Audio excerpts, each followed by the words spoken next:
On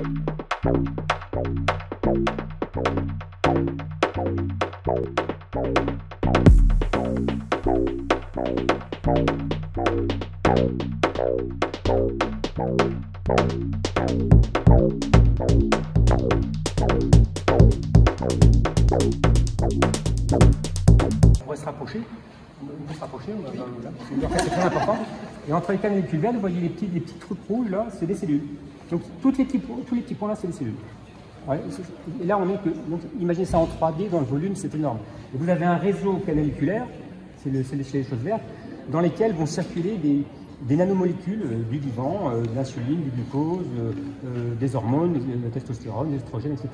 Dans ces réseaux qui sont très fins. Ces réseaux très fins, ils font moins d'un micromètre, c'est-à-dire un cheveu, c'est 70 micromètres d'épaisseur, donc là, ça fait 70 fois moins.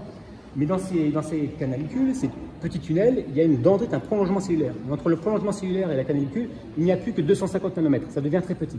Et dans ces 250 nanomètres, c'est ça, c'est le tableau. L'aspect multi-échelle de cette œuvre, que moi, elle me stimule parce qu'en fait, elle est dans mon univers visuel. C'est ce que j'imagine du vivant. C'est-à-dire qu'il y a un espace en 3 dimensions qu'on perçoit. Alors, le peintre là, a réussi avec des outils d'abstraction à nous rendre quelque chose de figuratif. On imagine qu'il y a du mouvement, qu'il y a une dynamique, qu'il y a du 2D, du 3D, qu'il y a une certaine temporalité et presque on imagine des objets circulant à l'intérieur. Ben, pour mon os, c'est la même chose.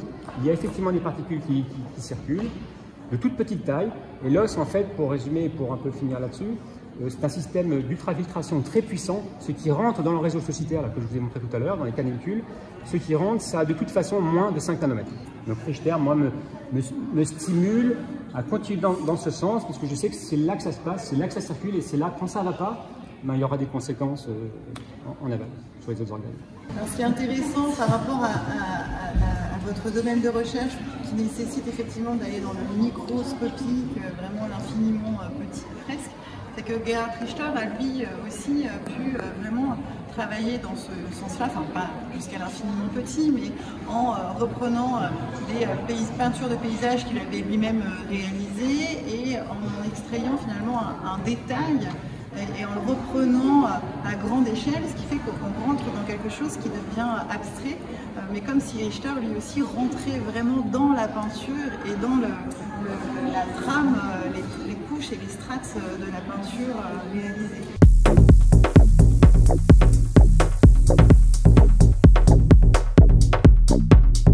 Alors comment on s'y prend quand on cherche sur un domaine particulier? Si je prends par exemple, on a à un moment donné été amené avec un collègue à travailler sur quelle est la représentation du travail chez les personnes en situation de handicap qui travaillent dans des ESAT, donc des structures particulières du palais. Eh bien, on a un premier temps où on se documente, on a un premier temps où on lit sur ce qui a déjà été écrit sur le sujet, sur ce qui a déjà été documenté. Et puis après, derrière, on se dit, on va aller chercher la parole des personnes, on va aller recueillir des éléments qui vont faire des données. Et du coup, dans cette recherche de la vérité, ça fait aussi écho à cette œuvre, puisque c'est un peu l'idée aussi de Exactement. Il n'y a pas de question esthétique, de cadrage, éclairage, en plus, là, pour regarder la photographie ment, elle ne dit jamais la réalité, mais des codes culturels auxquels on se conforme tous. Alors nous, chercheurs, on ne dit pas que les personnes que nous interviewons mentent, on ne parle pas de ça, mais on dit effectivement qu'il va y avoir différents discours, qu'il peut y avoir le discours auquel on est au départ, j'allais dire contraint, mais en tout cas auquel on est habitué et des choses qu'on peut dire, et on va dire ce qu'on peut dire, et puis finalement, petit à petit dans la conversation, avec un questionnement, on va avoir des choses qui vont sortir auxquelles les personnes ne pensaient pas forcément auparavant. Il y a un autre élément aussi que je trouvais très important dans cette œuvre, c'est ce qu'il n'y est pas, et c'est notamment le travail. Hein, c'est vrai que c'est finalement, quand on regarde, on a l'impression que la vie de quelqu'un est résumée là à des éléments qui sont hors du travail, hors temps du travail. Alors, c'est vrai que le collègue qui a présenté tout à l'heure, lui, m'a suggéré, m'a dit, mais peut-être qu'en fait, c'est peut-être aussi parce qu'on passe trop de temps au travail et qu'on est quand même, que finalement, on n'a pas forcément envie de retrouver ça et que le temps de la vie de famille, qui est peut-être moins en termes d'heures, eh bien peut-être qu'on a besoin de le remettre devant et qu'on le remet en scène avec ces photos. Donc c'est aussi une hypothèse. Autre hypothèse aussi qu'on peut se dire, c'est que finalement, qu'est-ce qu'on peut prendre en photo? Qu'est-ce qu'on peut photographier du travail? Qu'est-ce qui existe comme photo du travail? Quand on regarde les photos qu'on a déjà vues, c'est soit les sorties d'usine, par exemple la photo qui est assez connue à Saint-Étienne de la sortie de Manu France sur le grand escalier de la cour Fouriel. Donc ça c'est une photo qui fait sens. Et puis aussi les photos par contre plus personnelles qu'on garde, c'est quand on change de travail ou quand on part à la retraite, où là il y a des photos aussi du travail qui est là. Par contre, quand on voit l'évolution du travail et qu'on voit effectivement qu'on est passé d'un travail très industriel à un travail de service, eh bien la difficulté c'est comment mettre en scène le travail de service qui est plus difficile effectivement à montrer. Hein, ça c'est vrai que c'est une réelle difficulté et là ça renvoie aussi à finalement qu'est-ce qu'on voit maintenant comme photo et j'étais assez surprise et j'avais un peu aussi hésité avec les photos qu'on trouve dans l'autre salle où on a finalement, ce qui est mis en évidence dans cette autre salle, c'est on donne à voir des bâtiments vides, on donne à voir les anciens chevalets des mines, on donne à voir finalement des choses qui font partie du travail, mais qui sont plutôt dans le passé du travail que dans le travail actuel. Voilà, effectivement, moi, ce que j'avais envie de vous dire et ce que j'avais envie de partager avec vous par rapport à cette œuvre-là de Boltanski.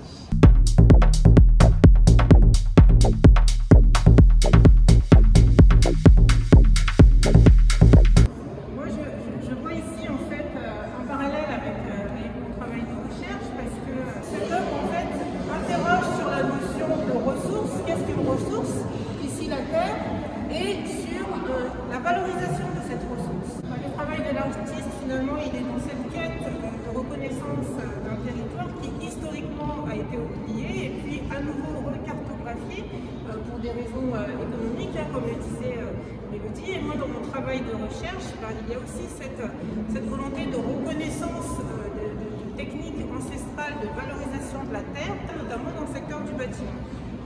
Alors, je me suis permis de vous emmener ici une photographie d'un habitat qui s'appuie sur ces techniques innovantes qui utilisent la matière terre. Donc ici vous avez un habitat fait en terre crue, d'accord. En fait c'est un habitat qui est développé dans les pays d'Afrique par l'association la Route Nubienne, notamment en Afrique de l'Ouest. Ici vous avez un habitat qui présente en fait tous les avantages d'un confort thermique qui répond aux objectifs de développement durable, d'accord, qui est accessible à des populations vulnérables. Là où je trouve qu'il y a aussi un parallèle avec mon travail de recherche, c'est que la quête de l'artiste dans cette reconnaissance du territoire, finalement,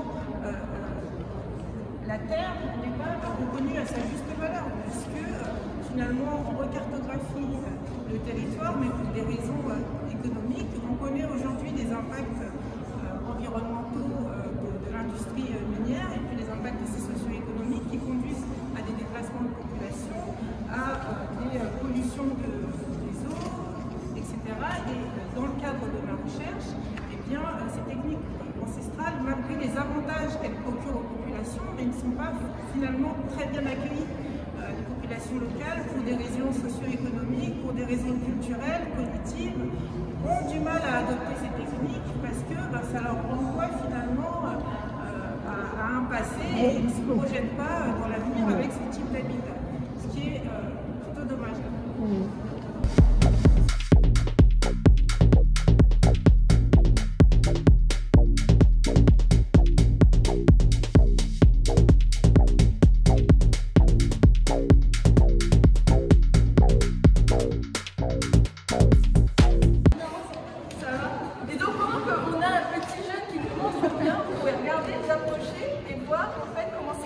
Donc c'est vraiment une copie de cet objet-là.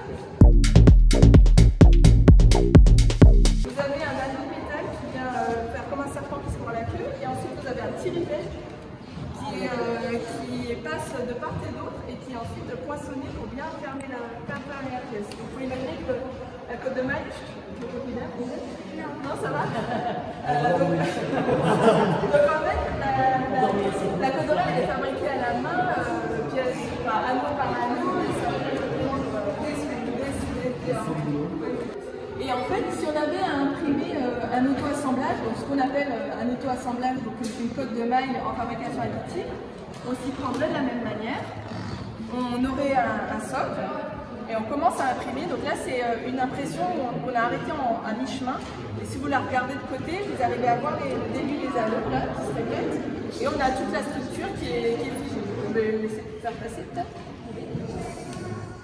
Et donc là, c'est la même pièce mais en petit. Et vous voyez, en vert, j'ai juste coloré la dernière couche qui a été imprimée. Donc on voit qu'en fait, la buse, elle vient poser de la matière à certains endroits précis. Et elle va comme ça fabriquer toute la pièce.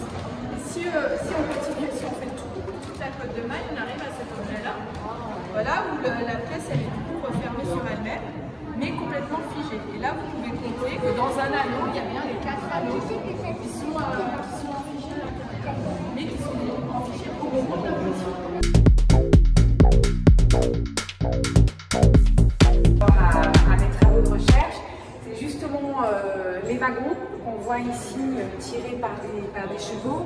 Et puis c'est aussi le contexte, hein. Vous voyez ce paysage rural dont on sent bien, hein, et dont on comprend bien qu'il va s'industrialiser. Et pourquoi c'est intéressant? C'est parce qu'en fait là on est en ce tableau, il date de 1853 et en réalité depuis 1827 il y a une ligne de chemin de fer qui va de Saint-Étienne à Andrézieux pour l'acheminement du charbon. Et en fait cette ligne de chemin de fer elle est mise en place sur un projet de Antoine-Louis Bonnier, qui est directeur de l'école des mines, ingénieur, et puis sur une idée en fait de Louis Gallois-la-Chapelle, qui est lui aussi ingénieur école des mines et polytechnicien, et qui a fait un voyage d'études en 1816 en Grande-Bretagne, à la base pour implanter une usine sidérurgique. Il visite aussi des mines, et ce qu'il se rend compte, c'est que le charbon est acheminé par ce qu'on appelle des chariots vapeur du carreau des mines jusqu'aux rivières les plus proches. Jusqu'à 1850, c'est le seul bassin houiller de France. Le nord, Germinal, tout ça, c'est après. Donc en fait, la puissance de la ville économique, elle se fait grâce au chemin de fer et grâce au charbon. Donc il faut sortir le charbon du territoire. Pour sortir ce charbon du territoire, soit vers le Rhône, donc Lyon ou Marseille, on imagine, soit le remonter vers Paris, qui est une très grande puissance économique aussi, hein, où les machines ont besoin de charbon, il faut utiliser un moyen qui soit un moyen un peu plus simple que les charrois, puisque sinon c'était avec des chevaux qui tiraient des charbons. Donc on a ce système, on le voit ici, de wagonnets, alors là qui est donc sur une pente douce tirée par des chevaux. Bonnier, il n'a pas intérêt financièrement à mettre déjà des locomotives, ça coûte extrêmement cher. C'est un capital uniquement privé. L'État n'intervient pas, il intervient au moment de la concession, et pour faire le matériel roulant et pour faire les voies, c'est pas l'État, c'est privé. Donc Bonnier et bien sûr les personnes qui composent la compagnie vont faire 13 km jusqu'à Andrézieux en pente douce avec quelques virages serrés, et c'est vrai qu'il vaut mieux avoir des chevaux parce que sinon dans les virages serrés, les locomotives à l'époque, elles n'aiment pas bien elles bêtes.